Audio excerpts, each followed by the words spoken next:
Jessica adjusted her scarf, pulling it tighter around her neck as the chill of the early morning air swept over her. It was just another quiet day in this sleepy town, or so she thought, as she stepped out of her usual coffee shop.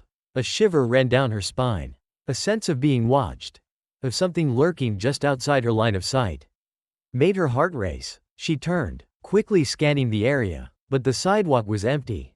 Jessica shook her head, laughing softly at herself. But over the next few days, that feeling didn't go away. She would be in the grocery store, reaching for a box of cereal. And there it was again, that eerie sense of eyes on her. Once, when she was loading her car, she caught a glimpse of a figure just out of the corner of her eye. It was a young girl, standing under a streetlight, her face partially hidden in shadow. Jessica's heart pounded as she watched the girl turn and disappear into the dimly lit street.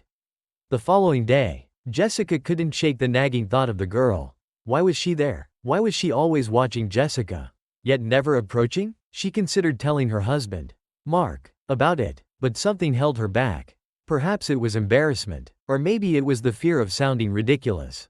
Mark was a police officer, and Jessica knew he was trained to respond to every potential threat seriously. Would he think she was overreacting? Days turned into weeks, and still, the girl appeared like clockwork. Jessica found herself looking over her shoulder wherever she went, expecting those dark eyes to be watching her. One evening, as she was locking up her workplace, the street outside eerily silent, she felt the presence once more. This time, Jessica's curiosity won out over her fear. She took a deep breath, clutching her purse tightly, and turned around. Hello? She called out into the darkness, her voice trembling slightly. The faint sound of footsteps answered her. From the shadows stepped a young girl, no older than 12, her eyes wide and dark, skin pale under the faint glow of the streetlight. The girl looked at Jessica with an intensity that made her heart lurch. Jessica's first impulse was to ask the girl what she was doing. But something in the girl's eyes, a hollow look, an ache that ran deeper than anything Jessica had ever seen, stopped her. The girl stood there, staring back, but said nothing. The silence was suffocating. Jessica managed a small smile. Are you lost? She asked, her voice gentle. Do you need help finding your way home? The girl remained silent, her expression unchanging. Jessica felt a pang of unease but also a strange protectiveness. She wanted to reach out, but before she could say anything else, the girl turned and disappeared into the night. When Jessica got home, she couldn't keep it to herself any longer. She told Mark everything, feeling a strange mix of relief and apprehension as she recounted the girl's silent appearances. The eerie feeling of being watched. Mark listened patiently, his face unreadable, but she could see his mind at work, piecing things together, analyzing the situation. Do you think she's in trouble? Jessica asked, her voice barely a whisper. Mark sighed, his brows furrowing. I don't know, but I'll look into it. The next day, Mark took some time to drive through the neighborhood, checking in with other officers, asking if they'd seen a young girl fitting Jessica's description. There was something about this mystery that unsettled him, something that didn't sit right. As he investigated, he came across a few locals who had seen the girl around town. No one knew who she was, but they all described her as quiet, almost ghost-like, lingering in the shadows. That evening, Jessica came home to find Mark deep in thought. Jess, I found out a little about her. Some people in the neighborhood have seen her too, but no one knows who she is. They just say she's always there, watching. Jessica shivered at his words. But why would she be watching me? Mark took her hands, his expression serious. Maybe she's trying to reach out. Maybe she needs help but doesn't know how to ask. Jessica's heart clenched. Could it be that this girl was alone? That she was searching for something, or someone, who could offer her safety? Determined to learn more, Jessica began leaving small offerings on her way to work, a sandwich, a water bottle, even a sweater. One chilly morning, she would leave them by a lamppost, where she knew the girl would see them. Each day, when she returned, the items were gone, a small token of acknowledgement. It was their silent exchange, their secret ritual. One night, as Jessica was locking up the coffee shop, she saw the girl again, hovering just at the edge of the streetlight's reach. Jessica approached cautiously, her heart racing but full of resolve. You don't have to be alone, she whispered into the quiet. If you're in trouble, if you need someone, please, let us help you. The girl's eyes softened for the first time. And Jessica caught a glimpse of vulnerability, a crack in the hardened exterior. But just as quickly, the girl turned and disappeared again into the night, leaving Jessica feeling both hopeful and heartbroken. Mark, noticing the toll this was taking on Jessica, began staying up late, hoping to catch a glimpse of the girl himself. Finally, one rainy night, he spotted her. She was huddled under an awning, drenched, shivering, her clothes soaked through. He approached cautiously, his police training kicking in, but also the instincts of a man who understood loss and fear. "Are you okay?" he asked, keeping his voice soft. "I'm Mark. Jessica's my wife." The girl looked up, recognition flickering in her eyes at the mention of Jessica's name. She hesitated, a small, barely perceptible nod the only acknowledgement. Mark took a step closer, lowering himself to her eye level. "I know you've been watching her, and I know you've had a hard time. But if you need a place to go, a safe place, we're here." The girl's lip quivered, but she held back the tears that glistened in her eyes. She didn't say anything, didn't move, and then, just as before, she slipped away into the rain-soaked darkness, leaving Mark standing there, drenched but determined. That night, he returned home to Jessica, drenched and silent, his expression heavy with unspoken understanding. "I saw her," he whispered. Jessica's eyes widened. "Did she say anything?" Mark shook his head. "No, but I think she wants to, she just doesn't know how." They lay awake that night, talking about the girl, piecing together what little they knew, their hearts aching for her silent suffering. They both knew that whatever had happened to the girl had left scars that ran deep. Over the next week, they both began leaving messages, notes tucked into the lunches Jessica left. A small card in Mark's handwriting saying, "You are not alone, we're here," and slowly, they hoped, the girl would understand that there were people who cared, who saw her, who wouldn't let her fall through the cracks. As days passed, Jessica couldn't shake the feeling that something was building, that something was about to change. And deep down, she hoped that when it did, they would finally be able to reach this fragile soul who had somehow found her way into their lives and hearts. This beginning builds suspense and captures the mysterious, poignant dynamic between Jessica, Mark, and the girl, Amara, leaving readers eager to uncover the next layers of the story. Jessica clutched her coffee cup as she strolled down Main Street, her thoughts wandering from one unfinished task to the next. She had almost forgotten the feeling of truly relaxing, of moving through life without a plan. Her husband's long shifts, her own work, and the pressure of keeping everything together had slowly worn her down. But today, as she walked, she felt it again, that familiar, unsettling sensation, the prickling awareness that someone was watching her. Her heart began to beat faster. Jessica glanced around, her eyes scanning the faces of passers-by, looking for anything unusual. Then she saw her, the young girl from a few days ago, standing across the street, half hidden behind a row of newspaper stands. Her clothes were worn and baggy, far too thin for the chilly morning air. Her dark eyes locked onto Jessica's, intense and unblinking, sending a shiver down Jessica's spine. A surge of worry washed over her. Who was this girl, and why was she watching Jessica so intently?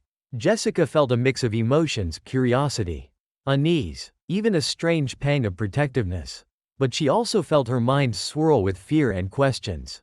She didn't know if the girl was a runaway or if there was something darker behind her silent presence. When Jessica took a tentative step forward, the girl quickly turned, slipping back into the crowd as if she'd been a figment of Jessica's imagination.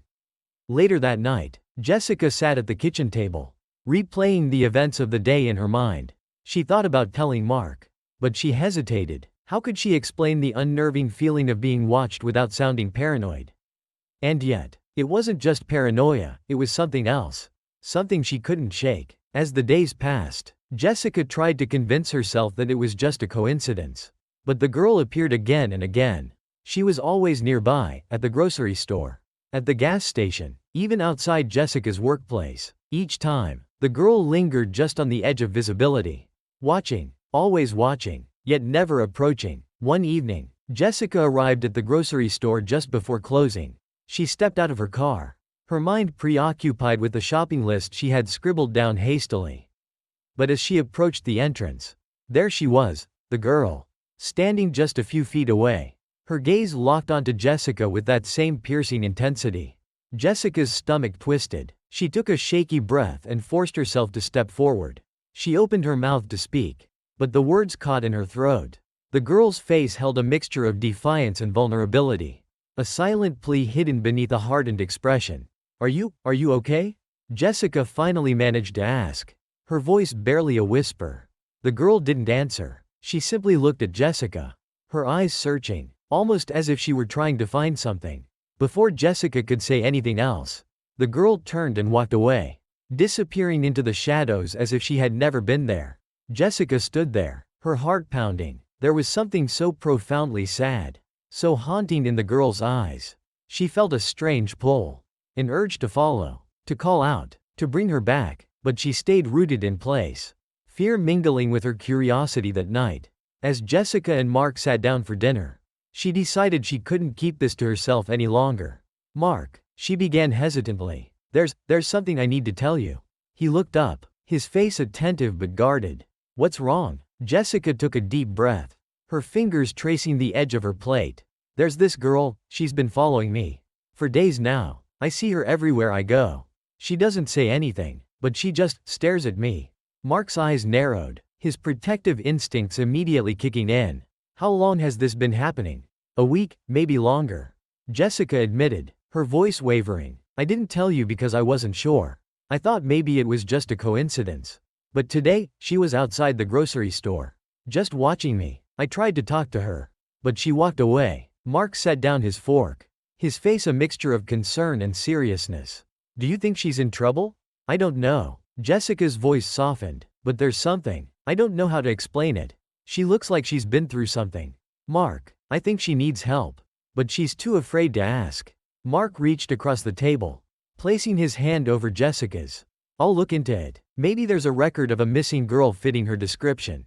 If she's out there, alone and scared, we'll find a way to help her.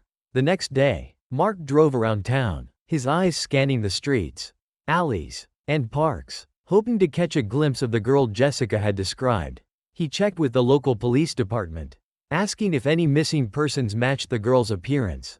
But no one seemed to know who she was, and no one had reported a missing child fitting her description.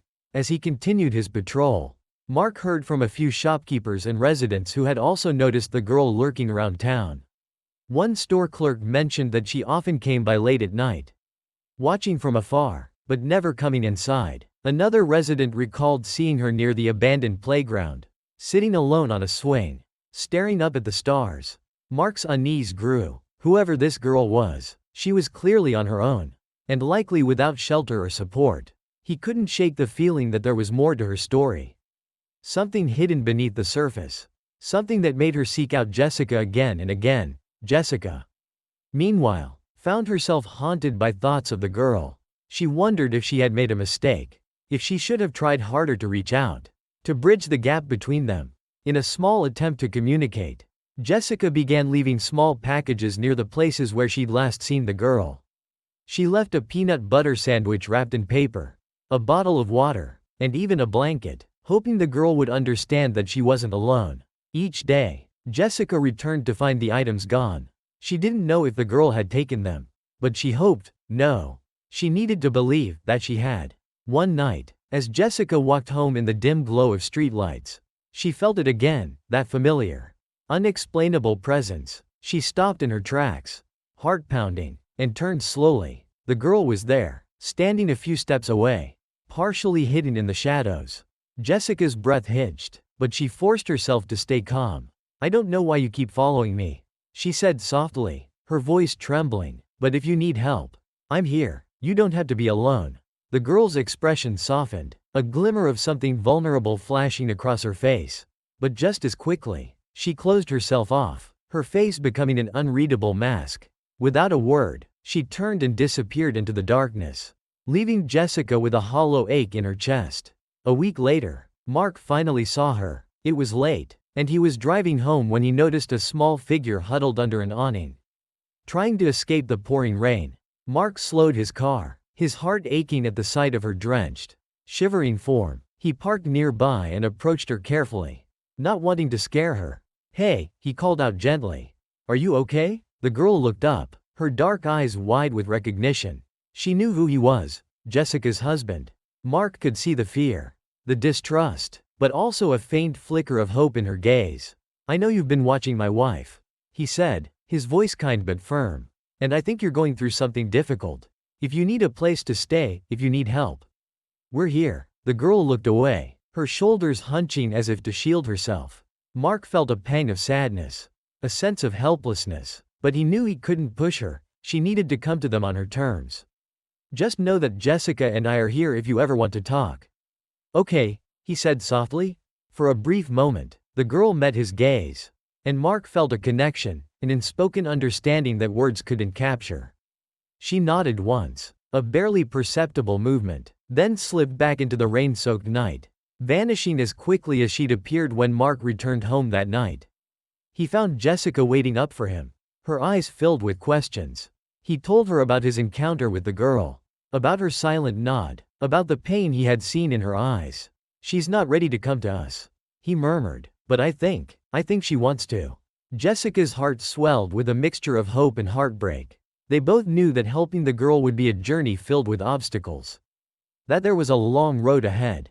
But as they sat together, holding hands in the quiet of the night, they made a silent promise to be there, to offer whatever support they could, and to never give up on the girl who had silently slipped into their lives and hearts. Jessica sat on the edge of her seat, gazing out the window into the chilly dusk, her thoughts wrapped around the mystery of the girl who had become a haunting presence in her and Mark's life. That night's dinner lay untouched, and even Mark's comforting presence beside her did little to ease the restlessness within. The girl's silence, her hesitance to trust, had lodged itself in Jessica's heart, each passing day making the girl's hidden pain feel more like a silent cry for help. After Mark's encounter with the girl in the rain, Jessica and Mark had both made a conscious decision. They wouldn't wait for her to come to them. They would find her, whatever it took. They would reach out to this fragile, lost soul. And so, Mark began investigating further, his police instincts guiding him through the town's unseen edges, the hidden corners where people slip through the cracks. Mark began stopping by every store, every alley, and every quiet park bench, asking local shopkeepers, passers-by, and even his colleagues if anyone knew about the girl. But her identity remained elusive. One afternoon, while on duty, he got a tip from a fellow officer who had seen her once or twice near an abandoned building on the outskirts of town. It was a derelict old structure that had become a gathering place for those who had nowhere else to go. Mark's heart sank as he pictured her alone, sleeping in a place like that. That night, he drove there, his headlights casting an eerie glow on the crumbling walls. He stepped out into the cold, his footsteps crunching on the gravel. Mark shined his flashlight through the broken windows. Seeing scattered debris, old newspapers, and empty bottles, he called out, his voice echoing in the empty silence. After a few moments, he heard a faint rustling sound. From the shadows stepped the girl, her expression wary, her eyes full of distrust. She looked smaller, thinner than he remembered, her clothes hanging off her like an afterthought, her skin pale and fragile in the dim light. Mark took a breath, his heart breaking at the sight. "Hey," he said softly, keeping his distance so as not to frighten her. "I'm Mark. We met the other night. Remember?" She nodded, her gaze dropping to the floor. "Are you staying here?" he asked, a knot of worry forming in his stomach. She gave a slight nod. "Do you have anyone to take care of you?" he asked gently. Her eyes flicked up, and for a moment, he saw a flash of something raw, something broken in her gaze. And then, just as quickly, she closed herself off, her face going blank. Mark's voice softened. "If you need a safe place to go, my wife and we can help. You don't have to stay here alone." The girl shook her head, her shoulders tensing, a look of fear flickering across her face. Without another word, she turned and slipped back into the shadows of the abandoned building, disappearing as quickly as she had come. Mark watched her go, his heart heavy. He knew she was too afraid to trust him, too scared to open up, but he also knew that she was in desperate need of help. And he was determined not to let her slip away again while Mark searched for ways to help the girl. Jessica spent her days haunted by thoughts of her. She wondered what kind of life the girl had led, what sort of pain could have made her so wary of kindness. Each night, she lay awake, imagining the girl alone, cold, and afraid, hiding in places no child should have to go. One afternoon, as Jessica walked through the town, She thought she saw a flash of movement from the corner of her eye. She turned, her heart racing, and there she was, the girl, standing at the edge of the park, half hidden behind a tree. Jessica felt a surge of emotion, a mixture of relief, hope, and fear. Jessica took a deep breath and walked toward her slowly, her movements gentle and unthreatening. "Hey there," she said softly, stopping a few feet away. "You don't have to be afraid of me. I just want to help."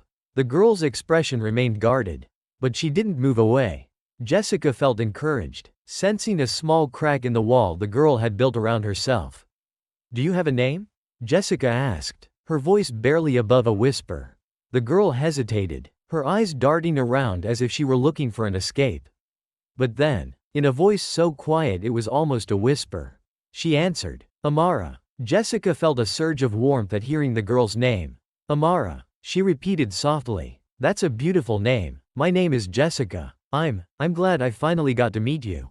Amara didn't respond, but there was a faint glimmer of something in her eyes. A tiny spark of curiosity. Jessica decided to press forward, sensing an opening. "If you ever need anything, food, clothes, anything at all, I'm here for you," Jessica said, her voice filled with sincerity. "You don't have to go through this alone."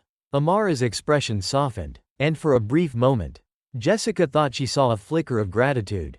But then, just as quickly, Amara turned and slipped away, vanishing into the shadows as she always did. Jessica watched her go, her heart aching. She knew Amara had been through something terrible, something that had left her scarred and afraid. And as much as it hurt to see her walk away, Jessica felt a small glimmer of hope. She had learned her name. It was a start. Over the next few weeks, Jessica and Mark continued to reach out to Amara in small, gentle ways. Jessica would leave small packages of food and warm clothes near the places where she had seen Amara. Each one accompanied by a handwritten note. "You're not alone. We're here for you." She didn't know if Amara was reading the notes, but the packages were always gone the next day. Then, one rainy evening, Jessica was closing up the coffee shop when she saw Amara standing in the doorway. Soaked to the bone, shivering, her eyes filled with a mixture of fear and desperation. Jessica's heart leapt, a surge of relief and compassion flooding over her. "Amara," she whispered, rushing to her. "Come inside. You're freezing." Amara hesitated, her body tense, her eyes darting around as if she expected someone to jump out at her. But finally, she stepped inside, her small frame visibly shaking from the cold. Jessica grabbed a towel and wrapped it around Amara's shoulders, her hands gentle but firm. "You don't have to be afraid," she said softly. "I just want to help." Amara looked up at her, her eyes wide and vulnerable, and Jessica felt a pang of sadness at the fear and pain that lay hidden in those dark eyes. "Are you hungry?" Jessica asked, her voice gentle. Amara nodded, her gaze dropping to the floor. Jessica went to the kitchen and prepared a warm meal, her hands shaking with emotion. She couldn't believe Amara had finally come to her, had finally allowed her to help. She brought the food back to the table, watching as Amara ate slowly, her eyes darting around as if she still expected something to go wrong. As Amara finished eating, Jessica sat across from her, her voice soft. "Amara, do you have somewhere to go? Someone to look after you?" Amara shook her head, her gaze fixed on her empty plate. Jessica felt her heart break at the sight. She reached out, placing a gentle hand on Amara's. "You don't have to be alone anymore. Mark and we can be here for you." Amara looked up, her eyes filled with a mixture of hope and fear. For a moment, Jessica thought she might speak, might finally open up about the pain she had been carrying. But then, just as quickly, the walls went back up, and Amara pulled her hand away, her gaze hardening. "I don't need anyone," she whispered, her voice thick with a pain that ran deeper than Jessica could imagine. Jessica felt a pang of sadness but didn't push. She knew Amara wasn't ready to let her in, wasn't ready to trust, but she also knew that a small part of Amara wanted to. That a small part of her longed for connection, for a place to belong in the weeks that followed. Amara continued to visit Jessica at the coffee shop, her visits becoming more frequent, her presence less guarded. She would come in, sit quietly in the corner, and accept the warm meals Jessica offered, her eyes always watchful, always wary. Jessica and Mark never pushed her to talk about her past, never forced her to share her pain. They simply provided her with a warm meal, a safe place to sit, and a gentle reminder that she wasn't alone. Slowly, a fragile bond began to form between them, a connection built on quiet understanding and unspoken compassion. One evening, as Amara sat across from Jessica, her eyes softer than they had ever been, she finally spoke. "I didn't choose this," she whispered, her voice thick with emotion. "I didn't choose to be alone." Jessica felt a tear slip down her cheek, her heart aching at the raw vulnerability in Amara's voice. She reached across the table, taking Amara's hand in her own, her voice soft and full of compassion. "I know, Amara, and you don't have to be alone anymore." As Jessica and Mark became more involved in Amara's life, they knew they had to tread carefully. Amara's silent pain, her guarded nature, and her reluctance to trust were all signs of a trauma that ran deep. One evening, as Amara sat quietly in the coffee shop after hours, Jessica decided to take a gentle approach to break through her walls. "Amara," Jessica began softly, "I don't know what you've been through, and you don't have to tell me. But I want you to know, if there's anything you need, anything that might make this a little easier, just let me know. Mark and I only want to help." Amara's eyes flashed with a mixture of gratitude and fear, but she remained silent, her fingers tracing patterns on the tabletop. After a few moments, she finally spoke, her voice barely above a whisper. "Sometimes, I have nightmares," she admitted, her gaze dropping to the floor. They're about things I can't forget." Jessica felt her heart ache at the quiet confession. "I'm so sorry, Amara," she replied, her voice filled with warmth. "You don't have to go through this alone. Mark and I can help you find someone to talk to, someone who understands what you're going through." But Amara's face hardened, her body tensing. "No, I don't need anyone. I can handle it myself."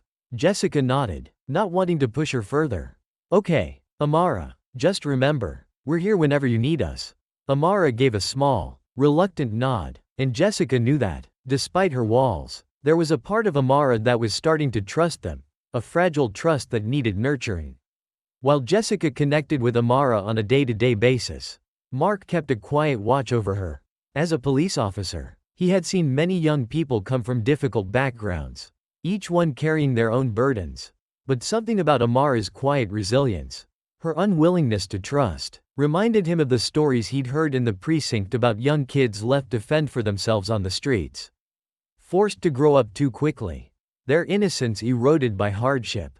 One evening, after a particularly long shift, Mark returned home to find Jessica sitting alone in the living room, her face etched with worry. "She came in again today," Jessica said, her voice heavy with concern. But she looked different, like she hadn't slept in days. Mark sat down beside her, his hand resting gently on her shoulder. "She's been through more than we know," he replied quietly, "and it's going to take time for her to trust us, to feel safe enough to let us in." Jessica nodded, but there was a sadness in her eyes.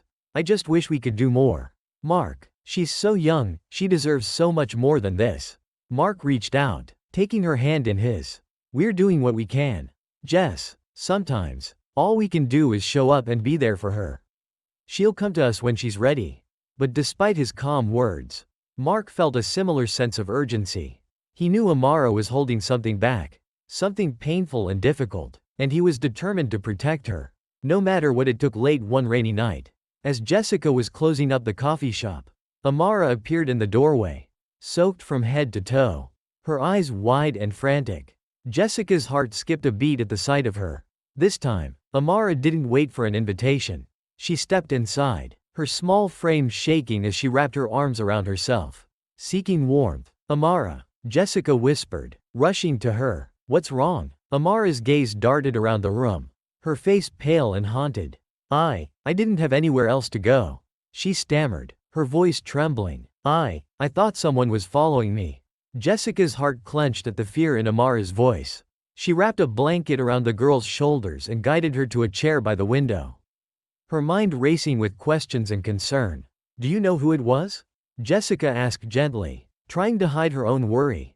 Amara shook her head, her eyes dark with fear. "No, but it's not the first time. Sometimes, I feel like someone's watching me. And I don't feel safe." Jessica reached out, placing a comforting hand on Amara's shoulder. "You're safe here, Amara. No one's going to hurt you. Mark and I will make sure of that." For the first time, Amara looked directly into Jessica's eyes. A flicker of gratitude mixed with something else, something darker. As if she were carrying a burden too heavy to bear. "Thank you," she whispered, her voice choked with emotion. Jessica felt a wave of empathy wash over her. She wanted to take away all of Amara's pain. To give her the safe and loving home she had never known. But she knew that building trust was a slow process. And that Amara needed time to believe in the kindness of others the next day. Mark spent hours combing through local records and speaking with contacts in nearby towns. He wanted to know if anyone had reported seeing a girl fitting Amara's description in recent months. His search led him to a shelter in a neighboring town where a social worker recalled a young girl. Quiet and withdrawn, who had stayed for only a night before disappearing again. The worker didn't know her name, but her description matched Amara. Mark felt a pang of frustration. If Amara had been through the shelter system, she might have faced countless challenges and dangers that had left her unable to trust anyone. Later that evening, Mark shared his findings with Jessica, his voice heavy with concern. "I think she's been on her own for a long time. Jess, longer than any kid should have to be. She's probably been moving from town to town, trying to survive." Jessica's eyes filled with tears as she listened. No child should have to go through that alone. It's no wonder she doesn't trust anyone. She's had to learn to protect herself, to keep her guard up just to survive. Mark reached out, taking her hand. "We'll get through to her. Jess, little by little, she needs to know that there's a place for her here. A family she can trust." Over the next few weeks, Amara continued to visit the coffee shop, her presence becoming a quiet but constant fixture in Jessica's life. Jessica noticed subtle changes in her behavior, a slight relaxation of her posture, a softness in her eyes, and even a small, hesitant smile when Jessica greeted her. One evening, as Jessica closed up for the night, Amara lingered by the counter, her eyes downcast but her voice carrying a rare vulnerability. Can I tell you something?" she whispered, her voice barely audible. Jessica's heart skipped a beat, sensing that this was the moment she had been waiting for. She nodded, her voice soft and encouraging. "Of course, Amara, you can tell me anything." Amara took a shaky breath, her hands twisting nervously in her lap. I didn't leave because I wanted to," she began, her voice thick with emotion. "I had to leave. I didn't have a choice." Jessica felt a surge of compassion, her eyes filling with tears as she listened. "Amara, whatever happened, you don't have to carry it alone. Mark and we're here for you. No matter what." Amara looked up, her eyes filled with a mixture of hope and fear. For a moment, Jessica thought she might finally open up, might finally trust them with her story. But then, just as quickly, the walls went back up, and Amara's gaze hardened. I don't need anyone," she whispered, her voice filled with a quiet, defiant pain. Jessica felt a pang of sadness but didn't push. She knew that Amara's journey to trust would be a long and difficult one, and that she needed to feel safe before she could let anyone in.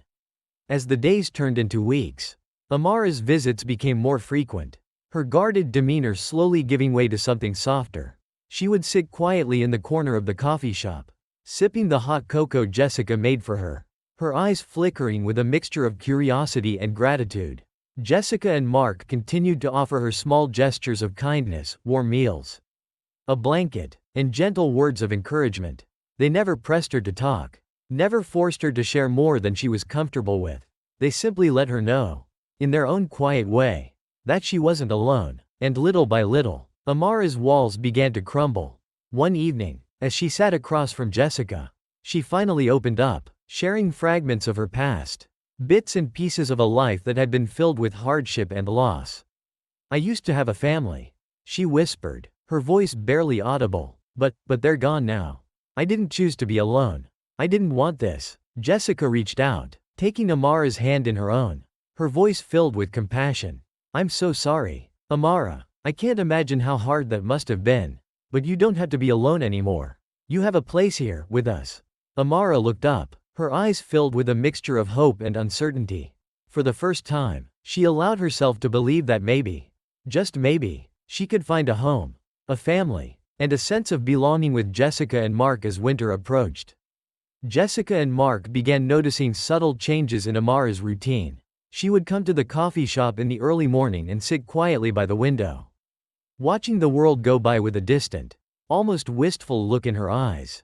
Jessica would prepare her a warm drink, sometimes a hot chocolate or tea, and place it on the table without a word, letting Amara enjoy it without the pressure of conversation. Each time, Jessica felt a small flutter of hope. An unspoken bond was forming between them. A quiet understanding that Amara seemed to be embracing in her own way. Jessica learned to appreciate these silent exchanges. The moments when she would catch Amara's faint smile as she sipped her drink. In those rare smiles, Jessica saw glimpses of the young girl Amara might have been, before the hardships had robbed her of innocence. One evening, as Amara was about to leave, Jessica reached out gently, placing a hand on her shoulder. "If you ever need anything, anything at all, even if it's just a place to sit quietly, you can always come here. This place is yours, too." Amara's eyes softened, and for a brief moment, she placed her hand over Jessica's. Though she didn't say anything, the gratitude in her gaze spoke louder than words. Jessica's heart swelled with a sense of purpose, knowing that, even if in a small way, she was helping Amara feel a little less alone. On a particularly cold evening, Amara lingered longer than usual, her eyes fixed on the falling snow outside the coffee shop window. She looked almost mesmerized, her face reflecting a rare peace as the snowflakes danced in the glow of the streetlights. Jessica watched her, captivated by the vulnerability in Amara's expression. After a while, Jessica quietly approached and sat across from her, not wanting to disturb the moment. Amara looked up, her gaze a mixture of surprise and comfort, as if she had grown used to Jessica's presence as something safe. "They're beautiful, aren't they?" Jessica said softly, gesturing to the snowflakes swirling outside. Amara nodded, her voice barely a whisper. I haven't seen snow like this in a long time. I used to love it when I was little." Jessica smiled, sensing that Amara was opening up, even if just a little. "Did you have a favorite winter memory?" she asked gently, not wanting to push but hoping Amara might share a small part of herself. Amara hesitated, her fingers tracing patterns on the table. And then, to Jessica's surprise, she spoke. "I remember building a snowman with my mom," she said softly, her voice tinged with a mix of nostalgia and sadness. "We used to make them every year. And she'd always give the snowman a red scarf. She said it was to keep him warm." Jessica felt her heart clench at the bittersweet memory. She could see the pain in Amara's eyes, the sorrow hidden behind her small smile. Without thinking, she reached across the table and took Amara's hand, giving it a gentle squeeze. "I bet those were beautiful snowmen." Amara looked down at their joined hands, her expression wavering. For a moment, Jessica thought she might pull away. But instead, Amara tightened her grip, her eyes shining with a mixture of gratitude and longing. "They were," she whispered, her voice barely audible. "I wish I could go back to those days." Jessica squeezed her hand once more, her voice filled with warmth. "I know, Amara, and I want you to know that it's okay to miss those moments. They're a part of who you are." As they sat together, Jessica felt a surge of determination. She realized that, in this small way, she was helping Amara reclaim a piece of her past, a piece that had been buried beneath layers of pain and isolation while Jessica built a connection with Amara through these quiet moments. Mark was determined to learn more about the girl's past. He knew that understanding her story could be the key to helping her heal and find a sense of security. Over the next few weeks, he dug through missing person records, hoping to find any lead that might reveal more about her. One day, while reviewing old case files, he came across a report from a neighboring town about a young girl matching Amara's description who had disappeared under mysterious circumstances a few years prior. The details were sparse, but the description, a quiet, brown-skinned girl with dark eyes and a wary demeanor, was eerily similar to Amara. Mark felt a surge of hope mixed with concern. If this girl was indeed Amara, then she had been missing for years. What had she been through in that time? Why had she never been found?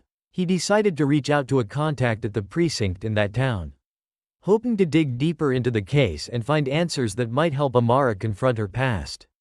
That evening, Mark shared the findings with Jessica, who listened intently, her expression a mixture of sadness and resolve. "If this is her," Mark said quietly, "then she's been through more than we can imagine. She's probably had to survive on her own, moving from place to place, always looking over her shoulder." Jessica's eyes filled with tears as she listened. "She deserves so much better than this." "Mark, She deserves a chance to be a kid. To have a family. Mark nodded, his expression serious. And that's what we'll give her. Jess. No matter what it takes. As the holiday season approached, Jessica felt a growing desire to give Amara a special Christmas, a chance to experience the warmth, joy, and family connection that she had been deprived of for so long. She began making small preparations, decorating the coffee shop with lights and ornaments, hoping that it would lift Amara's spirits. On Christmas Eve, Amara arrived at the coffee shop as usual, her expression wary but curious as she took in the decorations. Jessica greeted her with a warm smile, handing her a small, beautifully wrapped gift. "This is for you," Jessica said softly, her eyes filled with kindness. "Merry Christmas, Amara." Amara stared at the gift, her face a mixture of surprise and confusion. She looked up at Jessica, her voice barely a whisper. "No one's ever given me a gift before." Jessica's heart ached at the admission. "Well, there's a first time for everything," she said gently. "You deserve to be happy. Amara, you deserve to feel loved." Amara held the gift in her hands, her eyes brimming with emotion. Slowly, she unwrapped it, revealing a red scarf, soft, warm, and almost identical to the one she had described from her memories of building snowmen with her mother. For a moment, Amara was speechless. She ran her fingers over the scarf, her face filled with a mixture of wonder and nostalgia. Tears slipped down her cheeks, but she made no move to wipe them away. Jessica reached out, placing a comforting hand on Amara's shoulder. "It's okay to cry, Amara," she whispered. "You're safe here." Amara nodded, clutching the scarf to her chest. For the first time, she allowed herself to fully feel the weight of her grief, the years of loneliness and hardship, the pain of being without a family. And in that moment, she realized that maybe, just maybe, she wasn't alone anymore. As winter deepened, Amara's visits to the coffee shop became more frequent, and her connection with Jessica and Mark grew stronger. She began to open up more, sharing small glimpses of her past and the hardships she had endured. Mark noticed that she seemed more relaxed around him, less guarded, as if she had finally begun to trust him. One evening, as they were closing up, Amara hesitated before leaving. She turned to Mark, her voice quiet but resolute. "I don't know why you're helping me, but thank you. No one's ever cared about me like this." Mark felt a surge of emotion at her words. He knelt down to her eye level, his voice gentle. "Amara, you're a strong, brave young girl, and you deserve to be cared for. Jessica and we just want to be here for you. You don't have to be alone anymore." Amara's gaze softened, and for the first time, she allowed herself to believe that maybe, just maybe, she could trust them. She nodded, a small, shy smile breaking through her usual guarded expression. In that moment, Mark knew that they had finally reached her, that Amara had begun to believe in the possibility of a new life, a new beginning. As the new year approached, Jessica and Mark invited Amara to spend an evening with them at their home, wanting to make her feel like part of their family. They shared stories, laughter, and even a few games, allowing Amara to experience a sense of normalcy and joy that had been absent from her life for so long. Sitting by the fireplace, Amara wrapped in her new red scarf, Jessica noticed the way Amara's eyes sparkled, a glimmer of hope shining through the sadness that had once defined her. For the first time, Jessica saw Amara as more than a lost, frightened girl. She saw her as part of their family, a young soul with a future full of possibilities. Amara looked around the room, her gaze softening as she took in the warmth, the laughter, the love that filled the space. She turned to Jessica and Mark, her voice trembling but filled with sincerity. "Thank you," she whispered, her eyes brimming with tears. "For everything. I never thought I could have something like this." Jessica hugged her, her voice filled with love. "You're part of our family now, Amara, and we'll always be here for you, no matter what." As they sat together by the fire, Jessica felt a profound sense of peace, knowing that they had helped Amara find her way back to hope, to trust, to love, and in that moment, she knew that this was only the beginning of a beautiful journey, a journey of healing, of family, and of a love that would grow and flourish with each passing day. As winter faded and the first hints of spring appeared, Jessica and Mark marveled at the change in Amara. Her face, once shadowed with fear and hesitation, now occasionally lit up with smiles. She had started to trust them, to share pieces of herself that she had once kept hidden. At the coffee shop, She greeted Jessica warmly each day. And at home, where Jessica and Mark had begun to invite her more frequently, she seemed to let her guard down even further. One evening, as they all sat around the dinner table, Mark watched Amara laugh at one of Jessica's jokes. He saw in her eyes a spark of happiness, the same glimmer he had once seen in young children free from life's burdens. But beneath that happiness, he could still sense something unresolved, a shadow that occasionally crossed her face, a reminder of the pain she had not yet fully escaped. Jessica noticed it too, although they had become like family. She felt a growing concern, an intuition that there were still pieces of Amara's past holding her back. Moments she hadn't fully shared. Jessica knew that healing could be a slow and painful process, but she also sensed that Amara's journey with them wasn't yet complete. One rainy afternoon, while Amara was sitting in her usual spot at the coffee shop, Jessica decided to gently ask her about her past. She knew it was a delicate subject, but she sensed that Amara was ready to talk, that the walls she had once built around herself were beginning to crumble. "Amara," Jessica began softly, watching her carefully, "I know you've been through a lot, and I don't want to push you, but if you ever want to talk about where you came from, about what you've been through, I'm here to listen." Amara looked down at her hands, her fingers trembling slightly as she fidgeted with a napkin. For a long moment, she said nothing, her eyes clouded with emotions Jessica couldn't read. Then, slowly, she began to speak. "I didn't leave because I wanted to," she whispered, her voice thick with emotion. I had no choice." Jessica's heart ached at the pain in her voice, and she leaned in closer, silently encouraging Amara to continue. "My mom, she was all I had," Amara said, her voice trembling, "but she got sick, really sick. And we didn't have anyone else. It was just the two of us. And when she passed away, there was no one left." Jessica reached across the table, placing her hand over Amara's, giving her a silent, steadying strength. "I tried to stay, I really did," Amara continued, her eyes filling with tears. "But they told me I couldn't. They took me to this place, this foster home, but it never felt like home. I was just another kid, another number." Jessica's heart shattered at Amara's words. She could hardly imagine the loneliness, the feeling of abandonment that Amara must have experienced, moving from place to place, never finding a sense of belonging. "So I ran away," Amara finished, her voice barely a whisper.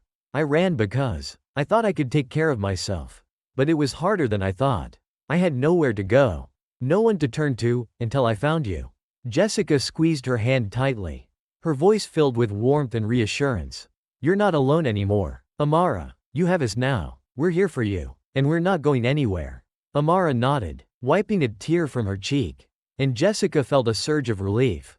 This moment, this confession, felt like a turning point, a release of the weight Amara had carried for so long. Just as Amara began to settle into her new life, something unexpected shattered their fragile peace. One evening, as Mark returned home from work, he found Jessica sitting at the kitchen table, her face pale and her hands trembling. "Mark," she whispered, her voice shaking, "I got a call today. Someone from Child Services. They want to take Amara back." Mark's heart dropped. He knew that technically, Amara was still in the foster system, a system that didn't look kindly upon children who left without notice. They had managed to avoid official involvement so far, but the arrival of Child Services was an inevitable complication that he had hoped they would never have to face. "Did they say why?" Mark asked, his voice tight with concern. Jessica nodded, her face etched with worry. "They said it's protocol, that every runaway needs to be returned to the system. I told them about her situation, about how she's been with us, but they said it doesn't matter. She's technically a ward of the state." Mark took a deep breath, trying to steady himself. He had promised Amara that she would always be safe with them, that she would never have to face the kind of fear and instability she had known before. But now, it felt as if all their promises were being threatened. When they told Amara about the call, her face went pale, her eyes filling with a terror they hadn't seen since she first entered their lives. "I can't go back," she whispered, her voice thick with panic. "I can't, please, don't let them take me away." Jessica wrapped her arms around her, holding her close. "We won't let that happen. Amara, we'll fight for you, no matter what. We're not going to lose you." In the days that followed, Jessica and Mark embarked on a mission to keep Amara with them permanently. They consulted lawyers, filed paperwork, and made countless calls to child welfare advocates, determined to prove that Amara was better off with them than in the system that had failed her. Their case was complicated by the fact that Amara was a runaway, a minor without legal guardianship, and the court needed proof of her well-being. Social workers visited frequently, observing their interactions and questioning Amara's safety. Amara, though terrified, remained strong, answering every question with a quiet confidence that impressed even the most skeptical social workers. One evening, as they prepared for yet another meeting with child services, Jessica found Amara sitting on her bed, clutching the red scarf Jessica had given her on Christmas. Her eyes were distant, her expression heavy with sadness. "Are they going to take me away?" she whispered, her voice barely audible. Jessica knelt beside her, taking her hand in both of hers. "We're doing everything we can. Amara, Mark and I love you. And we're not going to stop fighting. No matter what, you are part of our family." Amara's lip quivered, and she leaned into Jessica, allowing herself to be held. For the first time, she let herself cry, releasing all the fear, the uncertainty, and the longing she had buried for so long during the final meeting with child services. Just as hope seemed to be fading, an unexpected ally emerged. A woman named Clara, a social worker who had heard Amara's story, approached Jessica and Mark privately. She had spent years working in the foster system and knew all too well the challenges faced by children like Amara, children who needed stability, love, and support more than anything else. "I see how much you both care about her," Clara said, her voice filled with empathy. "And I believe Amara deserves a real chance at happiness. A real family. I'm going to do everything in my power to support your case." Clara's intervention was a turning point. With her help, they were able to file an emergency petition, arguing that Amara's well-being depended on her staying with Jessica and Mark. Clara spoke passionately in their defense, her words carrying the weight of someone who had seen the system's failings firsthand. As the judge listened, Jessica held her breath, her heart pounding with both hope and fear. Amara sat beside her, her small hand clutching Jessica's tightly, her face pale but filled with quiet determination. When the judge finally made his decision, his words were a balm to their wounded spirits. "Given the circumstances and the compelling evidence provided, I am granting temporary custody of Amara to Jessica and Mark, pending further evaluation." Jessica felt tears of relief streaming down her face as she hugged Amara, her heart overflowing with gratitude. They had won a small victory, but it felt monumental, a chance to finally give Amara the stability and love she had been denied for so long with the court's approval. Jessica and Mark began the process of officially adopting Amara. It was a journey filled with paperwork, legal battles, and endless meetings, but with each step, they felt their bond with Amara growing stronger. They could see her blossoming, her face brighter, her laughter freer, as if a weight had been lifted from her shoulders. One day, as they were packing away some of Amara's belongings in preparation for the move into her new room, she turned to Jessica, her voice soft but steady. "I used to think I didn't need anyone," she admitted, her eyes reflecting a mixture of gratitude and vulnerability. I thought it was better to be alone. But you showed me that I could have a family. That I didn't have to be alone anymore." Jessica felt tears fill her eyes as she hugged Amara tightly. "You'll never be alone again, Amara. We're a family, and nothing will ever change that." As spring arrived, Jessica and Mark officially adopted Amara, cementing their commitment to her in both love and law. On the day the adoption papers were finalized, they celebrated with a quiet ceremony, surrounded by close friends and neighbors who had watched their journey with admiration and support. That evening, as they sat together around the dinner table, Amara looked around, her face filled with joy and gratitude. She raised her glass, her voice steady but filled with emotion. "To family," she whispered, her eyes shining with tears. "To the family I never thought I'd have." Jessica and Mark raised their glasses, their hearts full, knowing that they had found not only a daughter but a piece of themselves that they hadn't known was missing. In that moment, they knew that, despite the trials and challenges they had faced, they had built something unbreakable, a bond of love, trust, and hope that would carry them into the future. Together, the days that followed Amara's adoption were filled with a new sense of peace. For the first time, Amara felt the security of a permanent home, a place where she belonged. She began to adapt to life with Jessica and Mark, learning the rhythms of their household and embracing the warmth of a family environment. She started calling Jessica and Mark Mom and Dad. Shyly at first, testing the words on her lips, as if they were fragile treasures.